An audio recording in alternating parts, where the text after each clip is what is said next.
So we follow a framework that's now the intro. So you cause curiosity. Then we go into connections. When somebody can know, like, and trust you, they will open up to you. What got you here? And you ask it with a little bit of empathy. Once I know what got you there, I can determine whether or not you can maintain this house or if you do need to sell, right? Because if you tell me you lost your job and you don't have a job, even if you can reinstate, you can't afford your mortgage. So what's the point? Once we connect with them, now I need to see, what is your need to sell? Can we pinpoint your need to sell? Because if I can't determine that you have a need, you will never sell that house.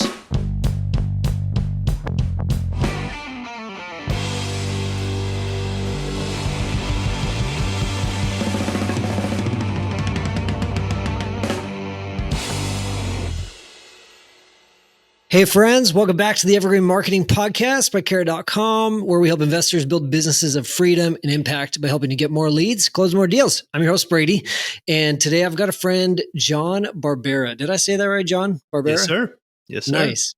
We're going to be talking about what Jon has learned after 1,000 flips, mostly in San Antonio, but you're in Chattanooga now. How he trades $500 a month in marketing spend for $50K in profits on average. And he's going to break down his systems for how he does really high margin flips and wholesale deals. So Jon, welcome to the podcast, man. I'm excited to have you on. Glad to be here, man. Thanks for having me. Absolutely, dude. Well, let me do this, guys. Let me give you a tip that actually works real quick, and then we will get into the meat of this. So one thing I don't see enough investors doing is using video in your follow-up. I mean, we talk all the time about how you should use video on your website. Something really easy you can do is if you're using automated text or emails in Carrot CRM, you can record a quick like selfie style video, really casual, just like you're sending it to a friend, and on your cell phone, talking about who you are. Hey, Mr. Seller, my name is Brady with Brady Buys Houses. I just want to let you know a little bit about our business, what we do. And if you have any questions, I would love to answer them. Just let me know if you want to chat. And put that into YouTube and then drop a link to that YouTube video or Loom video, whatever, in your follow-up. And it's just going to make you way more personal, way more credible than just a text, email, or text message sequence. So yeah, try that. Let me know how it works. Report back to me if you're going to do it. But anyways, Jon, so we met just, I think a couple months ago at RubeCon in Missouri. Yep. And we were sitting at the speaker dinner the night before the event kicked off, and we're sitting next to each other. And I was talking to someone else, and I heard a guy say, "Oh, you're the guy who did 1,000 flips. I saw you on the Deal Machine podcast." And my ear tuned in. I was like, "Dang, 1,000 flips! I gotta talk to this guy." So we met you, and I was really pleased when I said, "Yeah, I work for Carrot." And you're like, "Oh, I'm a Carrot member. I've been using you guys for years. I love you guys." I was like, "Sweet! I love hearing that." So it was music to my ears, man. But yeah, sure. Really grateful to have you. And it was really cool to hear like a lot of those have funneled through your Carrot site over the years. So congrats to you, man. You have to have a website, dude. Like nowadays, I mean, we use it so much for our credibility, like especially when people are, when we know that they're just not too sure about it. We show them our site and it's got all our Google reviews, all our Facebook reviews, our BBB accreditation, everything on there. So like, it's just, they see who we are. They see like the person that's on the website is the person that's at their house, right? So like they see the team, they see who we are and what we do, and it just goes a long way. That's awesome, man. Are you guys plugging it into like any like follow up or your other marketing, or are you just like texting it to them, or you just tell them like, "Hey, check out our website." If you're hesitant, like, what does that look? I mean, it's because we do, like I said, more of the niche, deals and stuff like that. It's very case by case. So sometimes if we see that they need that little tip over, we'll send them the website, which has testimonials. It's got everything in there. And then they'll watch, they'll be like, especially because we have different pages. So depending on the situation, we'll direct them more to that page, because then when they see a testimonial that relates a lot to them, they all of a sudden they feel more confident in working with us because of it, right? Because it's like, I have that problem and they were able to solve that for them. So why not me, right? And it's, we just use it as, the final push, to get them to commit. That's huge. If you guys missed it, what Jon is saying is that testimonials should be really specific. Some people think of testimonials as like, oh, I just need 5 stars, or I just need something where they say good things about me. But testimonials are specifically to defeat objections and address specific situations. So I love how you're using specific testimonials on specific pages to answer specific seller concerns. That's exactly how it should be done. Most people don't. A quick little tip on how we perfected that piece. We get testimonials always at closing, because they're always going to be the happiest in that moment, and the more willing to do it. And we just ask them 2 questions, or like, what was the issue that you were dealing with, and how did we help? So just those, because where I used to make a mistake, and I've seen a lot of people do, is like, hey, do you mind giving me a testimonial? To them, they're like, what do I say? Yeah. They're like deer in the headlights. Yeah. They get in their head, and then they procrastinate, and then you never get a testimonial. So what we started realizing is like, we got to be direct, like very direct. What do we want? Set expectations. So we tell them, we're like, look, 30, 60 seconds tops, just simple, what was the issue that you were going through, and how did we help? That's it. So, and then they're like, got it. I was in foreclosure, or I inherited a property, or we were behind on taxes, whatever it is. And then, Jon or Rob and his team were able to come over and take care of the whole situation. They're so easy to work with them. Like they'll embellish a little bit. Or I wouldn't know. I don't know if it's embellishing, but like they feel it, Yeah. That's all, yeah. Yeah. So then it's, it's just the testimonial goes a lot better that way. That's great, man. That's probably the simplest way I could put it. I don't even want to add to that. Just 2 questions, nice and easy. Guys, there's no excuse to not get testimonials at closing. All right, so let's get into it, man. Tell me a little bit about your backstory, kind of what your real estate journey has looked like. You've been doing this for roughly 13 years. San Antonio is where you did most of your flips. Now you're in Chattanooga. Just give me the story. What's your business model? What are you working on? So, I started off as a contractor. So we used to renovate houses.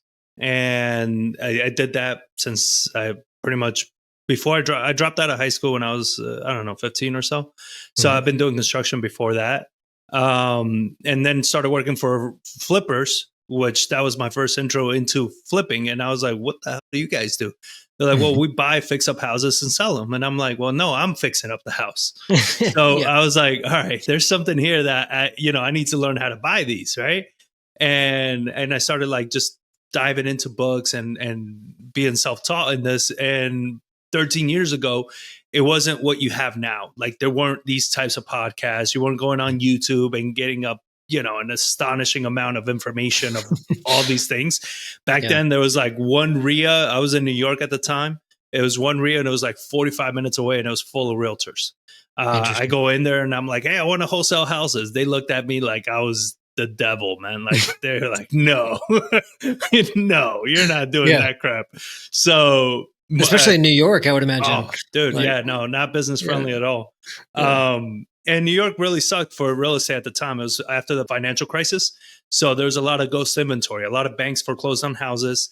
They didn't want them to hit the market, so they just held on to them.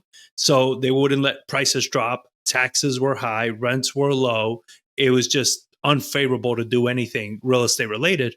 Did some research, saw Texas wasn't affected at all. Sold everything I had, packed everything into a Chevy Neon and moved down to Texas, went down to San Antonio. And that's where I built my business. I started wholesaling. It took me I did my first deal rather quickly. And the partner I chose to work with was a realtor investor, and he screwed me over. It was supposed to be a $15,000 deal. I walked away with $100.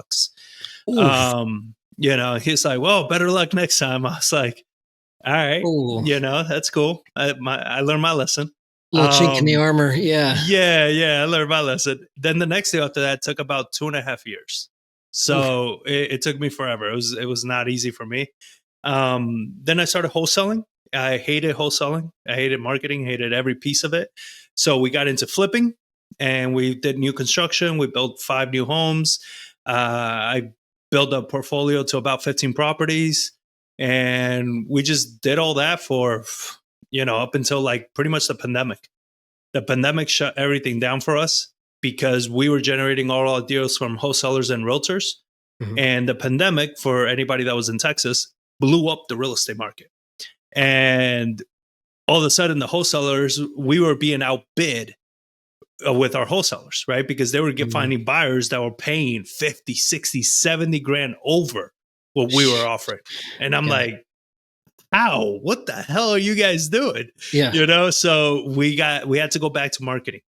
And that's when, and it was a rough time for me because I hated marketing, man. I really hated it. Because it was up until that point, it's what everybody teaches, right? It's like, get as many lists, do pay-per-click, pay-per-lead, SEO, direct mail, cold call, door knocking, SMS, like everything. Throw everything at the wall, right? There's some guru going around online like, we have 19 marketing channels. I'm like, oh my God. Like, that sounds miserable, right? So, and I hated that, but I didn't know any better because that's literally what everybody preaches. But we had to generate our own deals. So we started generating some deals. We were okay. We kind of stayed in business, but we weren't growing.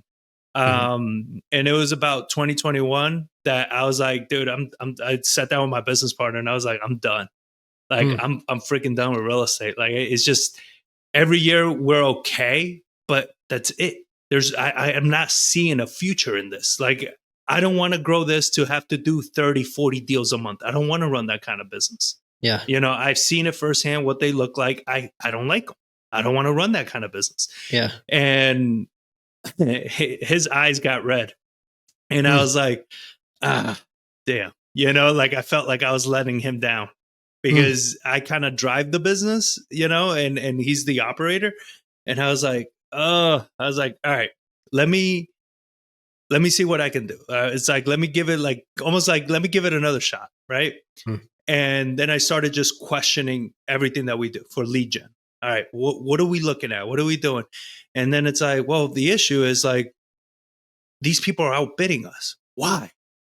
So let me build these buyers. Let me see what these buyers are doing. So I started building my buyers list again. And when I started building my buyers list, I started realizing that buyers don't run their numbers like we do. Some of them are very aggressive.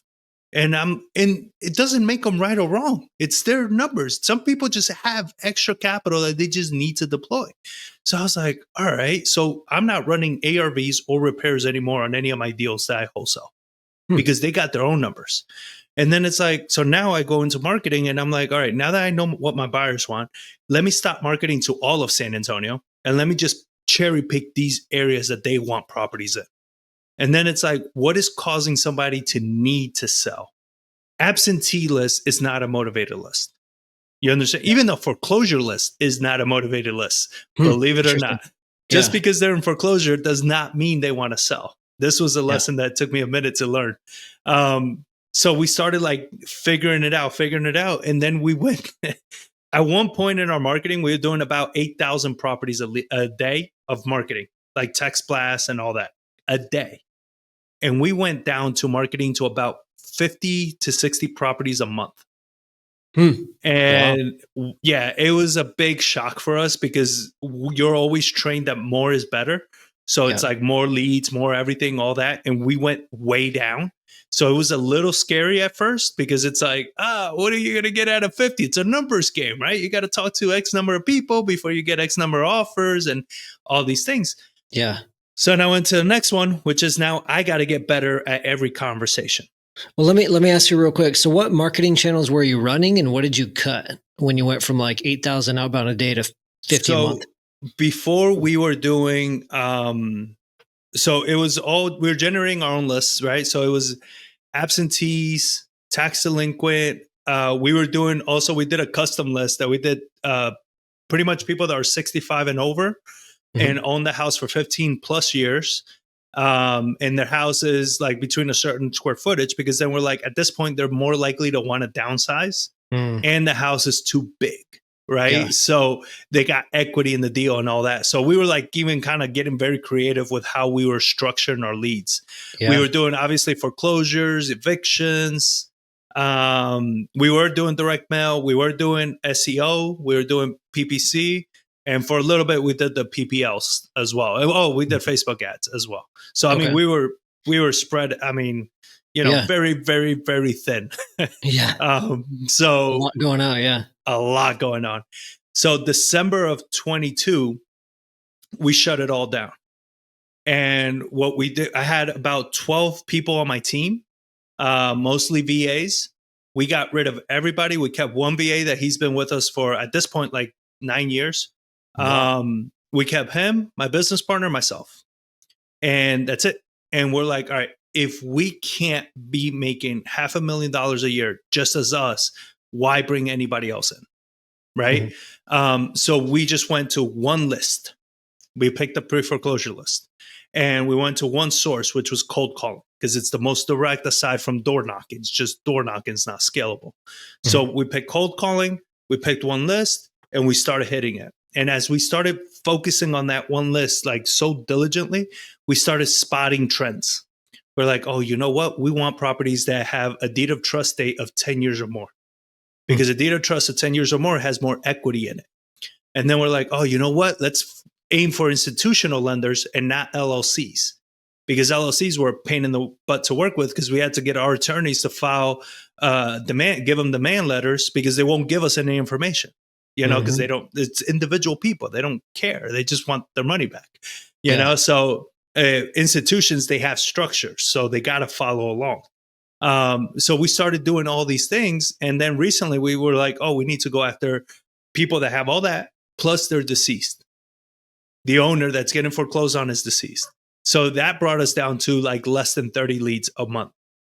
And so now, and then it's like, well, now let's go to 15 plus years. That brought us down to about 18 leads a month.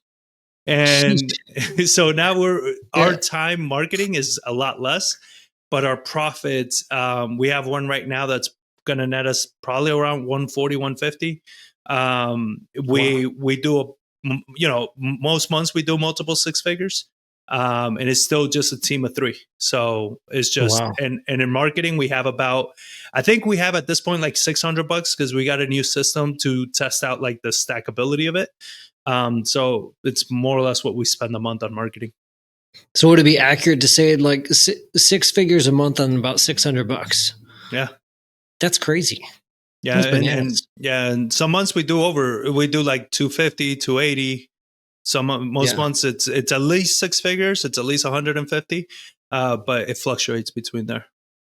That's wild, man. Okay. Yeah. Well, anything else you want to share on these niche deals? I remember when we were at RubeCon, you were talking about you only go after like certain years, certain square footage, because you're doing flips and you want the ones that are easier to work on. You want to talk about that? Yeah. So pretty much, and this, I think you're going to be sharing it, right? Like I teach a 9-pillar system, right? Yep. The first pillar is know your market. So what we target is properties that are around the median price for the market. So in San Antonio right now, we have a little over or just about 7 months of inventory. This means that the market has slowed down a lot. If no properties get listed for 7 months, then all the inventory is going to be gone. In St. Louis, it's less than 2 months. In Chattanooga, we're at like less than 3 months of inventory. So these are hotter markets. San Antonio is not. And a lot of flippers are taking 4 months, 5 months to sell a house. Our houses still sell within 2 weeks. That's great. And the reason for that is because we target properties that are within that median or below. So we're targeting demand in the market, where people kind of just hit the market and then see what they get. We go after properties that I know if I get them, I'm making money right away. Yeah. Right. There's no delay. So we've cut down the time from contract to profit substantially, because you can close those other deals, but then it'll take you 6 months to monetize. Where with us, we're taking 4 to 6 weeks to monetize. So it's, even if we wanted to flip, we do like cosmetic flips, because it's just, we have so much margin. Why would I want to? And it's usually just buy it, clean it up, put it on the market, and it sells within a week. It's specialized on the market data. So median price, months of inventory, because we want to know what areas are moving the fastest. And then we also combine that with our buyers. So what do our buyers want? If we don't have any buyers, let's say on the south side of San Antonio, I'm not marketing to the south side of San Antonio. It's just a waste of my time. It's a waste of my money, and my team's time. So when we focus on very specific areas, because if we get a deal, we know we're making money. So the thing that we don't do is what a lot of other people, I don't know why this became cool to do in real estate, but what we don't do is contract 6 and close 3. Yeah. We'll contract 3 and close 3. That's my Yeah. biggest pet peeve. I can't stand it about this industry. I just can't stand it. I'm done not No. talking about it. It drives me bananas, man. It's not okay. It's just, but you hear all these people. They're the what's that kid that his dad is the investor? He's all over Instagram. Zach with Rick. something. Zach and, right. Yeah. So that kid, right? Like he's always like, just lowball, just submit offers, just do this, and I'm like, no, that's not investing. What are you talking about? Yeah. You understand? Like all that stuff, all it does is just it's just noise. Nobody knows anything about investing. It's just pushing paper that nobody cares. Like when they say contract 6 and close 3, I'm like, what happens to the other 3? Screw those people? To with those people? Like, what happens? And then they're like, oh, I don't know why people say wholesalers are so slimy, or that really, you know? Yeah, you don't know? It's that reputation. It's not closing on contracts. Yeah. Yeah. So it's just, it's something that, you know, and I do some coaching and everything. And it's like, I teach everybody the same thing. It's like, you're going to contract, you're going to close. Yeah. You understand? So like, don't contract things you can't close. Yeah. I appreciate that. We need more of that in this industry for real. So you were a contractor, you've been flipping, you like flipping. Because I hear so many people where it's the opposite. Like investors like wholesaling, they're like, oh, I hate flipping, or I lost my tail, or I was upside down. Mm-hmm. What are you telling people who are either bad at flipping or they don't like it? Stick to wholesaling? Or is there a way they can learn to like it or get better at it? Well, no, I don't think you should force something that you don't like to do just because of the money. Because like it requires, like flipping a house requires you to understand what needs to get done. Where a lot of people I think screw up is like, if I just get a good contractor, I'm like, no. It has, you know, the contractor should know how to do the job you're hiring them for, but they shouldn't know what job needs to get done. That's up to you as the investor. You need to know what work needs to get done to this house to get the most value out of it. Right. So you run comps, you look at what the market wants, you look at all that. You got to analyze as an investor. And I think a lot of people, when they get into it, they get into flipping because it just looks sexy, right? I can post pictures of me on Instagram walking my project, right? And it's like, but the sexy piece to me is making money. So I've actually we've shied away a lot from flipping lately, just because our wholesales are 6 figures, you know. So I can make just as much wholesaling as I can flipping, right? And when I flip very cosmetic, light in and out, because it makes more sense for me to just take it down and put it on the MLS where my buyer pool is tremendous. Right. So, and they're going to be more willing to pay retail. So those are the only ones that we're really flipping at this point. I've done 6-figure renovations, and I've lost my ass on flips. We lost $250,000 a few years back on 3 new builds. And, you know, so it's like, I've been through it, and I'll tell you what, like, I don't get romantic about the idea of flipping houses. Some people, you know, they're like, oh, I just love getting my hands dirty. And I'm like, cool, make money and then go get your hands as dirty as you want. Right. Because that expression of like, I like getting my hands dirty, all that means is that you're most likely not going to be making a lot of money, because you're so involved that you're letting your business drop.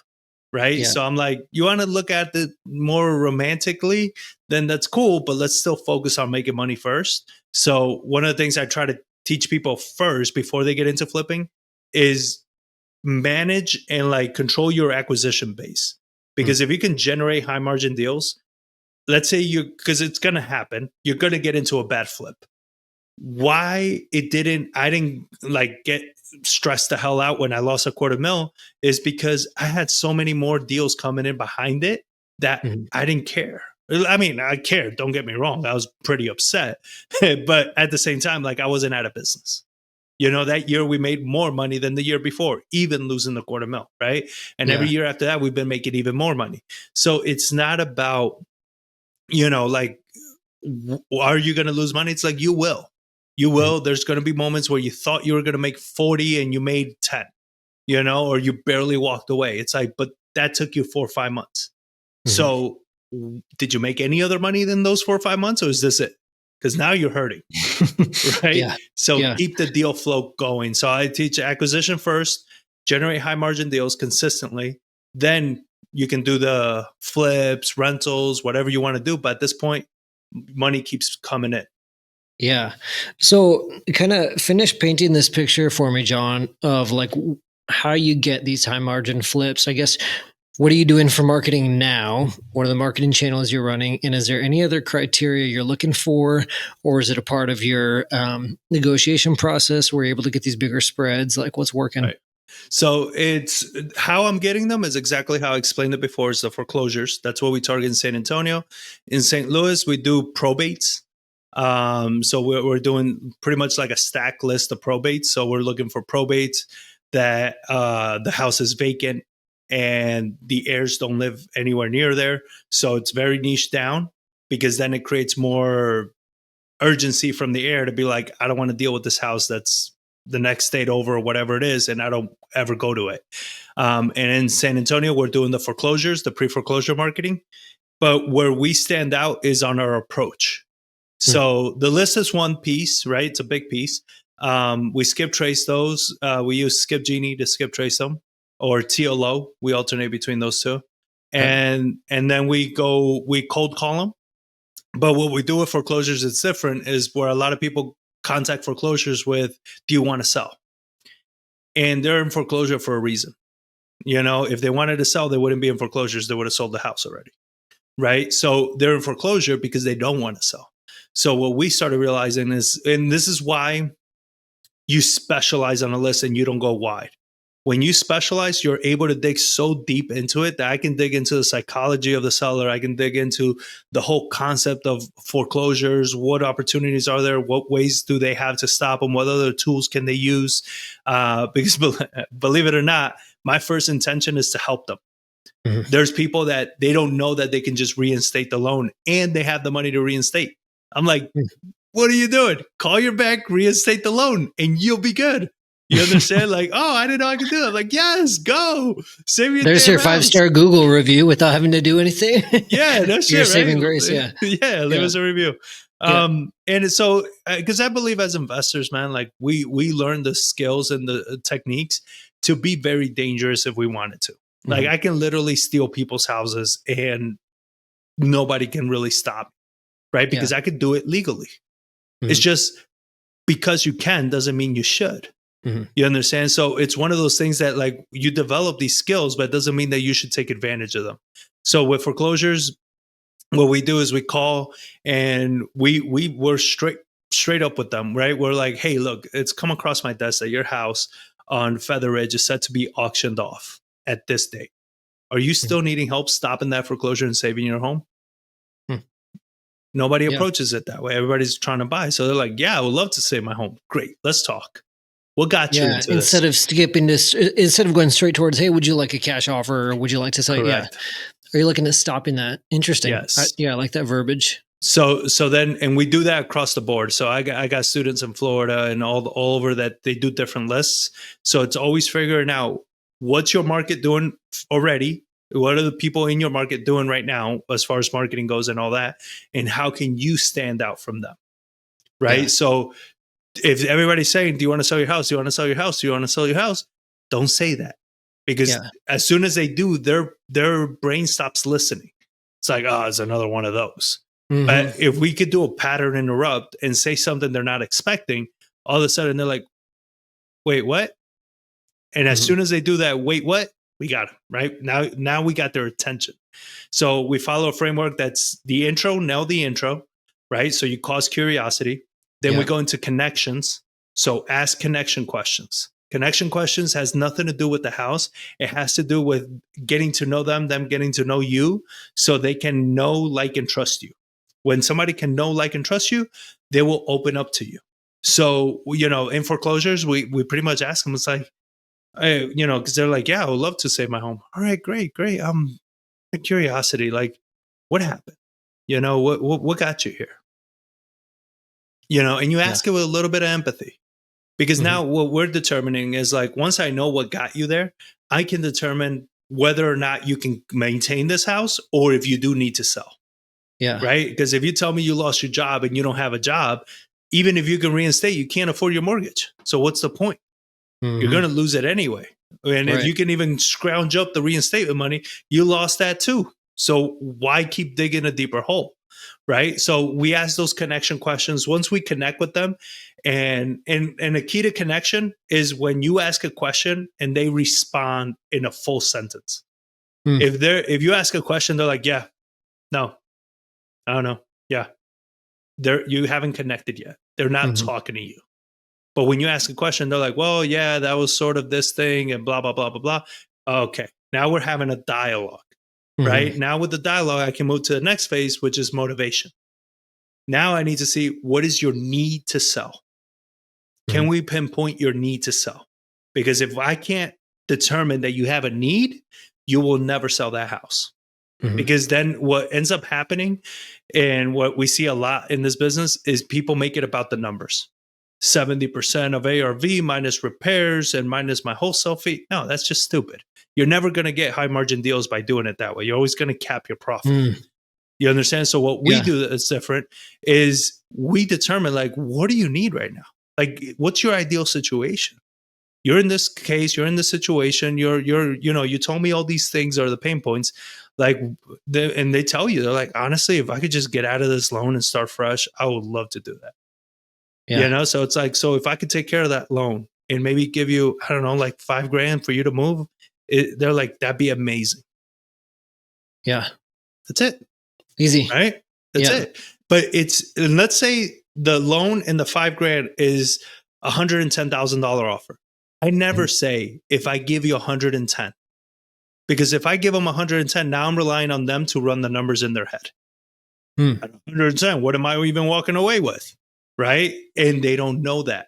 Some people think, like, I don't know, there's fees, there's this. Do I need to come to the table with money? You know what I mean? Like, they have no idea what the expenses are. So let's eliminate the confusion. Let's just say, I would take care of the mortgage. I would take care of this. I would take care of that. And I will even put $5,000 in your pocket right now. Now they know exactly what's happening. They know you're solving all their problems, and they're walking away with $5,000. They don't have to think. Yeah. It leaves that short-term and medium-term anxiety of like, okay, I got cash on hand now. I don't have to stress as much. Yes. Yeah. I like that. And the $5,000 is an example. It could be 50. It depends on, the area and the houses and all that. But it has nothing to do with, every property, even the ones that we buy, I don't run numbers on them until after we got them locked up. Interesting. Because the numbers all the numbers are going to do is they're going to muddy what you can actually make on these deals. You will never close a 6-figure deal if you're running numbers. You just won't do it. Because you're going to do your 70% minus repairs, minus all that. And it's going to say, let's say 170. If it's saying 170, how likely are you to feel comfortable with submitting an offer at 110? Like, most people, they feel awkward to do that. They're like, oh, that's so low. They're going to reject it. And when you start getting in your own head, the offer comes across that way. It comes across with no confidence.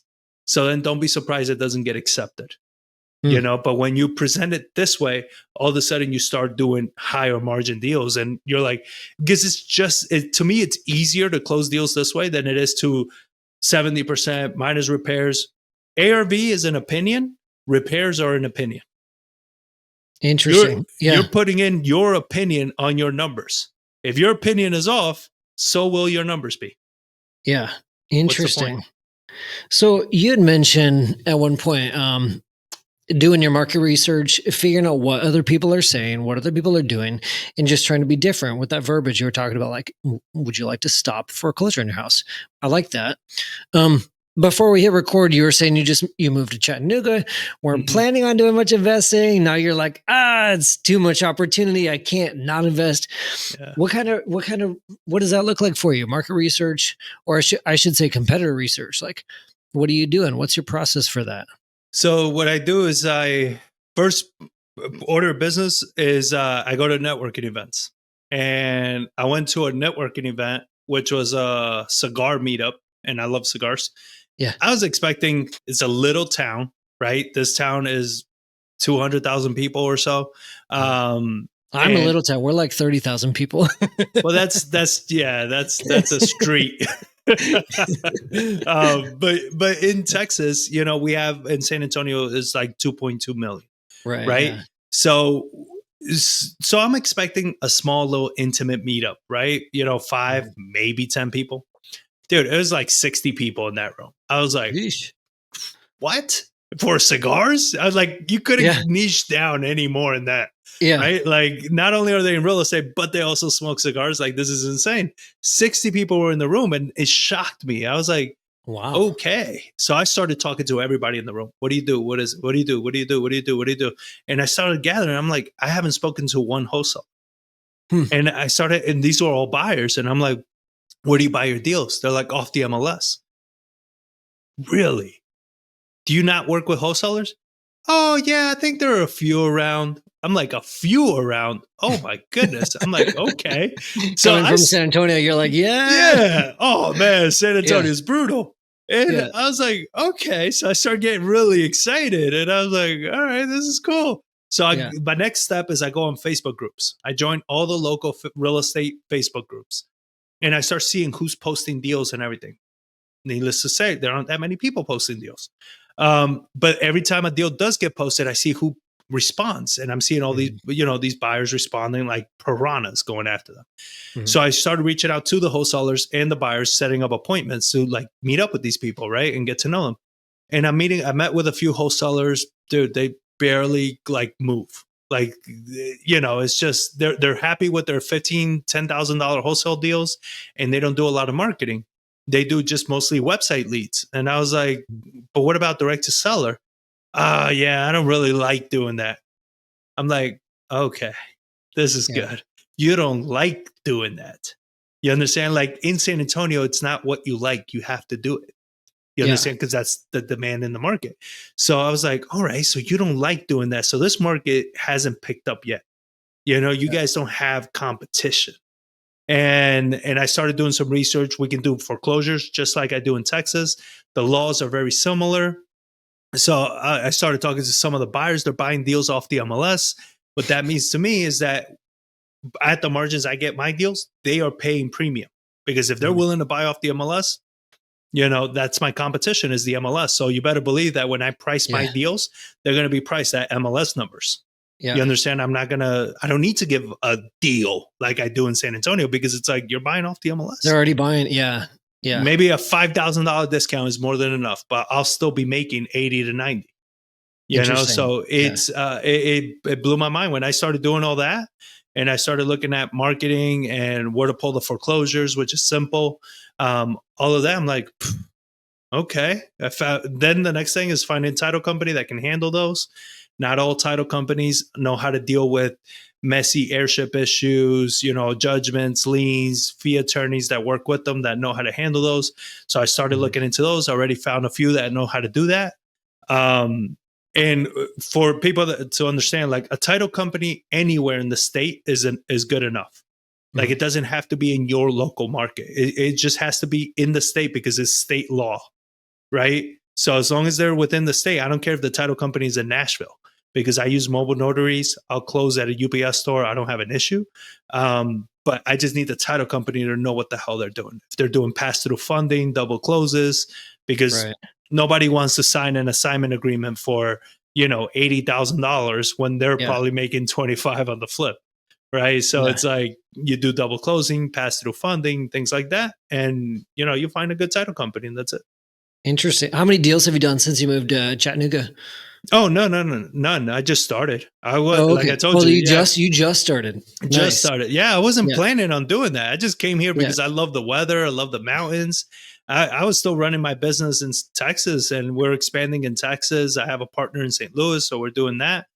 And I had no expectations to do it, but I was like, let me go check out this meetup just to see. It's over cigars. I love cigars. I was like, so at the worst, I'll have some fun conversations, smoke some cigars. But when I saw the opportunity, I'm like, oh man, I don't know how to stay away now. Yeah. Oh my gosh. That's funny. That's funny, man. So tell me, last thing I want to ask you on marketing, you said you're spending $600 a month. So is that all on direct mail to these super niche lists? Cold calling. Oh, it's all cold calling to the niche list. Okay, Yep. nice. And any sort of follow up, or just cold calling? So that's another technique. Is I push a lot to my guys and then also my students. Like, you close them on the first call. Hmm. There's no follow-ups. Like, sometimes you have to, but if you go in with the mindset of a follow-up, you won't go as hard on the first call. Hmm. So when you finally, especially when you're dealing with the more niche list, highly distressed, they're going through some serious problems, the chances that they answer the phone are so sporadic that when you do finally get them on the phone, you don't want to screw it up by being like, okay, well, let me run some numbers and I'll call you back. For what? You got them on the phone. Yeah. Don't call them back. Get it done. Right. Yeah. So the only two outcomes that I allow is you contract a deal or you set an appointment on the first call. That's the only two outcomes that are allowed. Because you're speaking to a highly motivated person. There's no other outcome that makes any sense. Yeah. You understand? Oh, I need to think about it. All I need to think about it means is that I don't trust you and I don't know what the hell you're telling me. Yeah. They're overwhelmed. So you got to clean up the way you approach them. And when you clean up the way you approach them, they don't say, I got to think about it. You understand? Like, we just move forward. Yeah. So it's just, typically it's just the first call. On the first call, we're already either locking it up if it's really good. Like, I had a lady that I spoke to that, I use Simply as a CRM, and I'm calling the property. I click on Zillow just to see like this estimate, just to get a ballpark idea. And it was like, I don't know, it was saying like as is value, like at, what was it, like 165. And she's like, honestly, if I could just get like 10 grand over what I owe, I'll be happy. And it's like, well, what is it that you owe? She's like, 35. It's like, 35,000? Yeah. I mute the phone. I was like, okay, unmute. Do you have access to your email right now? Yes, I'm in my computer. Great. I drafted up a quick contract. I'm like, check your email. Let me know if you got a document for me. Oh yeah, I see it. Okay, open that up. All right, and I started walking through the contract. I didn't even make it an offer. I just started walking her through the contract, and I was like, see right here, it's going to say that you're to net $10,000. We're going to take care of the foreclosure. We're going to take care of everything. And when would you like for this to be done by? As early as possible. Okay, we're going to set it for 2 weeks. But as soon as title clears, we can close. She's like, okay, great. I didn't go see the house because unless the house is gone, that house, that property was still worth at the very least 80 grand. Yeah. Just the land, right? With a house on it in any condition, it's worth even more than that. So something like that, it was in the moment. Like, I'm not going to sit here and just be like, well, I need to go take a look at the house. No. Yeah. No, there's just no need. That's crazy, man. So you've got some sales skills that you obviously had to learn over the years, coming from the contractor world where there's no, as a laborer, no sales required, different than a GC. But where'd you learn sales? Is just trial and error, cutting your teeth, fail forward? Yeah. I mean, if I tell you that I've probably made tens of thousands of calls, I'm pretty sure I'm falling short. Like, it's been an obsession of mine because keep in mind, I'm a high school dropout. One thing I didn't say, like I was born in Argentina. Okay. So when we came over, I was 6 years old. I grew up as an illegal immigrant for over 20 years here. Oh, wow. So money wasn't easy for me. Like, I didn't have an option to, get a college degree or a career or anything like that. So everything I do is very self-taught. So I just obsess. I mean, I become obsessed with just getting better. So every time I would get rejected, I will analyze. I'm like, why? Why did I get rejected? What did I do wrong? How could I do it better and all this? And I just kept getting better. Just every call, I just tweaked it a little bit more. And I started learning techniques that, now it's funny. Like, I read a lot of sales books just because I love the topic. And some people are like, oh, we call this technique. I was like, oh, it has a name. That's cool. That's funny. You're like, I already learned it. Nice. Yeah. No, and it's pretty cool. And it's just, I started just reading people. That's one technique I always say I learned as being an illegal immigrant is reading body language. Because if there was any threat, like, I need to get the hell out of there so I don't get deported. Oh my gosh. It's one of those things that, like, I'm always paying attention. And I started just learning like, okay, well, if I have somebody, I'm talking to a seller and they're like shifty and they're moving away or something, I'm not connecting. How do I show up more friendly, and reading books and asking people and studying people and seeing how people sell. And yeah, I mean, it's just been years, Yeah. and now I've been able, like since I started coaching, it forced me to like piece all these things together, because me knowing what I know is one thing, me being able to articulate it to you Oh yeah. is whole other thing, right? Yeah. Like, If you want to understand something, teach it for sure. yes. And That's huge. I always say coaching has made me a better investor, Yeah. because it's helped me really think through things that I never really thought through. I just did them. Yeah. And some weren't really, probably shouldn't have been doing them, but I Yeah. wasn't thinking through them. And as I start teaching, I'm like, oh shit, you know what? Like, this is probably not a good way to go about it. It's like, Yeah. let's shift that. And so I started realizing like, what were some patterns for all my fastest closes, and I spot those patterns and create a framework around that. So I've been creating like different sales frameworks so I can articulate the lesson better. Okay. Nice. So it's just one of those things that just like, just to be able to teach it better. So even for my own team, when I bring on acquisition people or somebody, I need to be able to coach them effectively, because if I just tell them like, well, just make a ton of calls and get better, like that doesn't do anything. But when I teach them the 2-option close, or I teach them the pull away method, or I teach them all these things, all of a sudden they can associate a technique to a name, and they're like, oh, I'm going to use this technique. Yeah. And now I'm having my own people. They're like, yeah, I used the 2-option close and it worked great. And Yeah. it helps them relate it much easier in their head. Interesting. Okay. So I got two, it's kind of one question, but two parts. And then we'll do a quick like fire round that I didn't prep you for before we wrap it up here, Jon. Sure. Would you agree with the idea of, I haven't read there's a couple of books around this, but the Immigrant Advantage, just that extra edge of being an immigrant, having a little bit more discipline and drive than the average American? Would you agree with that or no? Yeah, I do. I have seen a few Americans that have it too, but the thing with being an immigrant is like, to you don't feel like anything is really yours, because this isn't your country, right? So it's like, and being illegal is like, I could get kicked out at any moment, right? There was always that fear. So you're willing to not, like, it's funny when I see all the riots going on, I'm like, those people are not illegal. Like, illegals do not fucking announce that they're illegal. You understand? Like, they're keeping it to themselves. They're working. They keep their head down.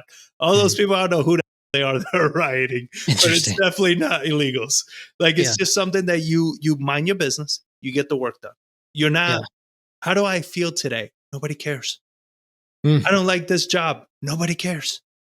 Nobody asks you. You got to work. You got to produce, right? Because when I started doing real estate, I door knocked. I did everything. And people are like, I started cold calling when people weren't cold calling. In San Antonio, people weren't cold calling. They're like, oh, hell no, I'm not going to do that. I'm like, all right. How can you? Yeah. Like, because I'm broke. Like, I don't understand how you can. Like, I'll go sweep the streets. If I'm broke and I need to feed my family, there's nothing I won't do. Yeah. You understand? But a lot of Americans, like, you grow up with that kind of entitlement. Like, it's like, oh, that's beneath me. Yeah. For an immigrant, nothing's really beneath us. You understand? Like, we just feel fortunate enough to be here. So it's like, you need that done. Let's go. I've been treated like complete dog shit at construction sites. Yeah. You understand? And it's like, I don't care. I'm still getting paid, dude. You can treat me all you want. I'm still making money. Yeah. So it's like, it's just, it's a different mindset. Now, I don't know. I don't know if immigrants have changed, because the ones nowadays, like, they come with entitlement already. And I'm like, what the like, I get nervous for them. I'm like, yo, shut the up. Yeah. What are you saying? So I don't know. It's just a different time, I guess. But it's just, it's just that, like, we don't say no.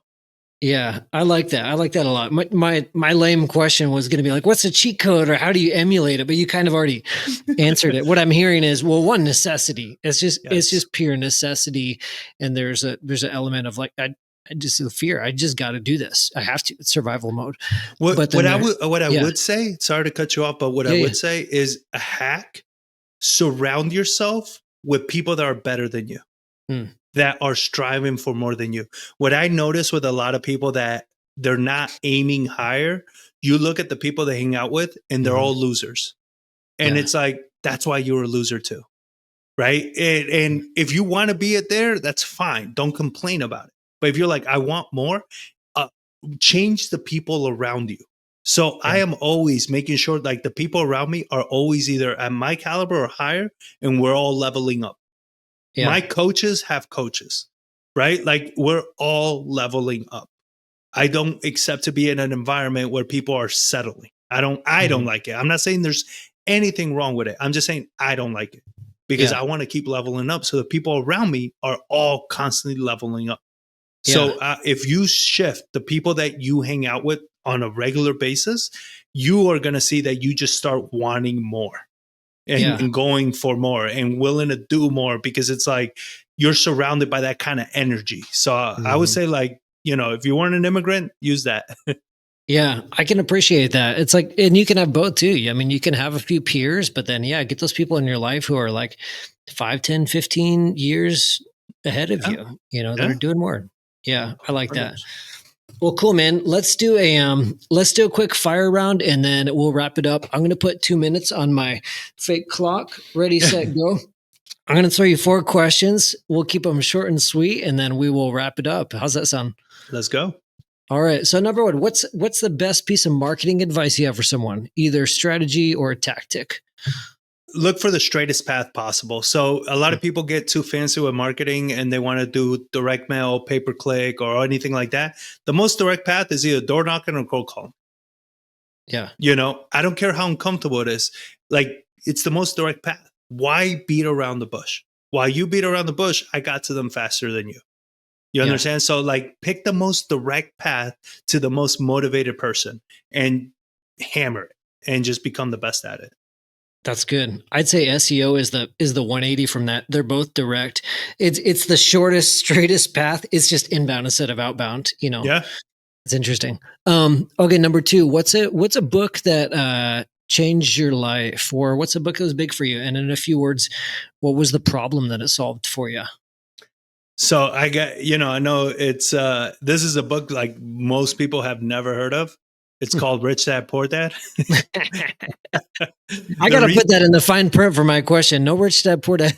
Well, the reason for me with that book is that it wasn't about real estate or anything. It was about mindset. As somebody that grew up the way I did, my dad always had a saying that, rich people are born rich.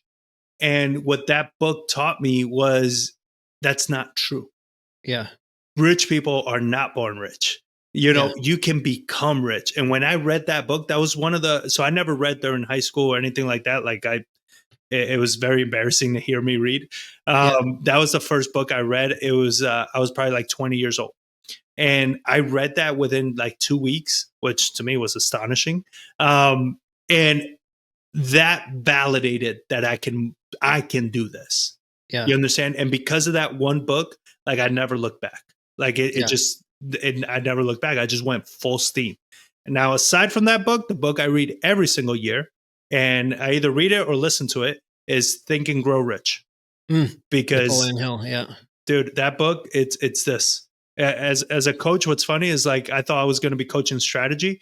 I spent 80-90% of my time coaching mindset, not strategy. Yeah. People lack the mindset. Like, I could give you a strategy like I just gave you, and you're going to see a lot of people are going to be like, yeah, but how? I just told you how. It's too simple. So you feel like there needs to be more complexity to this, and there isn't. Yeah. It's that we like simple. To overcomplicate it. Yes. It's not worth it. If you don't overcomplicate it, it's not worth it. That's funny. It's true. Yeah. Okay. Number 3, what advice would you give to your younger self? Yeah, the one that keeps coming back to me is drop your ego. Man, I had a big ego when I first started in real estate, because I read these books that they showed like some hillbilly in Kansas making like 15 grand a month. And I'm like, if this hillbilly can do it, I grew up in New York, right? Like, I got this.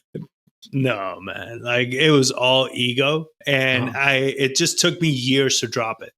If I would have dropped it sooner, I would have been making money so much sooner because now I'm a sponge, dude. Like I hired coaches, I learn from everybody. I make a lot of money and I still don't care. Like I'm still learning from anybody. I learn from my own students all the time. You know, like I don't have any ego left in me. Like now it's just like, who can help me? I don't care Yeah. who it is. I don't care if, oh, you need help. Haha, that's so embarrassing. Cool. Keep that. But yes, I need help. Let's go. How can I do this faster? How can I do this better? So I just drop your ego. I hear that, and that just lights me up. Like being a sponge and thinking that there's no question beneath you. That like that's huge. I can't remember where I picked this up from, but I can't remember who I heard it from. It's driving me nuts. But I heard someone say, like, stop apologizing for the stupid questions and stop prefacing like, oh, this is kind of a dumb question, or I don't know, this is kind of a crazy idea, or, you know, I might be the only one thinking this. Most of the time, everyone else is thinking it, and it's not a dumb question. So don't discount yourself, but just ask. Like, just give the crazy idea or just ask the question and just do it. And I've started doing that. You're protecting your ego. You're protecting your exactly, ego. That's why you're doing it. Yeah, because your ego is going to get affected that you, oh my God, asked the stupid question. So let's protect the ego before I say it. Guess what? If there's anybody in the room that says, oh, that's a stupid question, that says more about them than you, because they're judging you for asking a question. You understand? Like that speaks more about them, not you. Like if you don't know the answer, and I tell all my students this all the time, if you don't know the answer, I don't care how stupid you think the question is, ask. Because it's even more stupid to not ask. Yeah. Because if you don't know the answer, guess what? That's stopping you from actually progressing. Yeah. And then you're going to come up with your own answer in your head, your own assumption, and try something that's not correct. It's got to be this. And it's like, you're probably off. Yeah, you're just guessing. Yeah, it's been so freeing, man. At first, it's like, oh, this feels weird to not say, oh, this is kind of a dumb question. But like, once you start doing that, it feels so good. It's just it's made me more confident. Like, it's fun, man. Anyways, last question. Is there any impact you're making outside real estate that lights you up, or anything fun you're doing on the side that you're excited about right now? Having fun has been something that has been I have my goals written on my wall. And one of them is to have more fun. Because again, I grew up, broke. So survival was everything. But fortunately I've been out of survival for a few years, but I never really had fun. So I'm 38 years old now, and I got to learn how to have fun. I don't know how to have fun. So I actually got 2 books on how to have fun. Really? Yeah. And you could just hop on with me once a week. I'll tell you to have fun. You don't need to get the book. Dude, I love that.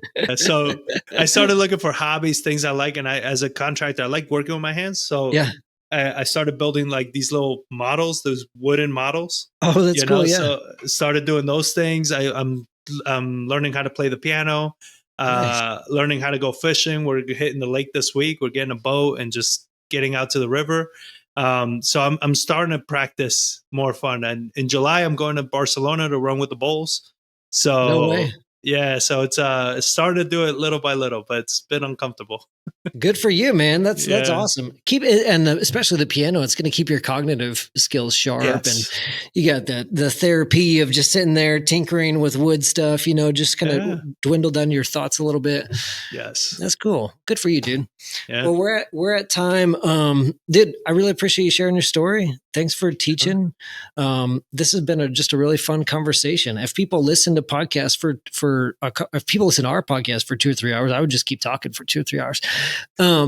Where can you mentioned you're a coach, you got some students, Prime Wholesaling Method. Where can people find you at? Instagram is probably the easiest way. It's just Jon Barbera. Just search for me. You'll find me there. I'm also on Facebook, YouTube, Coach Jon Barbera on YouTube. If people want, you can schedule a strategy call with me. They're free. Just depending on what the availability is. You go to pwmcall.com, and on there you could just select a time that's available, and we hop on a strategy call, and I'll analyze your business and give you feedback on what I would do. Everything I do is single family, so don't ask me about commercial or anything like that. It's just a waste of time. So I just focus on single family. Yeah, your niche done. Well, I appreciate you giving that out to our audience as a nice freebie. You got another freebie. I'll tell people, Jon has I think it's like 16, 18 pages PDF. Yeah. He called it the roadmap to consistent high margin deals, which I think it is. It's very loaded PDF of a lot of things we cover in this conversation, but way more in depth. So you can get that for free. Jon's giving it away. PWMPDF.com. I'll put a link in the show notes too. But Jon, thanks again, man, for hopping on. And I'll be excited to connect with you again in the future just to see how business is going, man. Yes, sir. Appreciate you for having me, man. Thank you. All right. We'll see you guys later. Have a good week.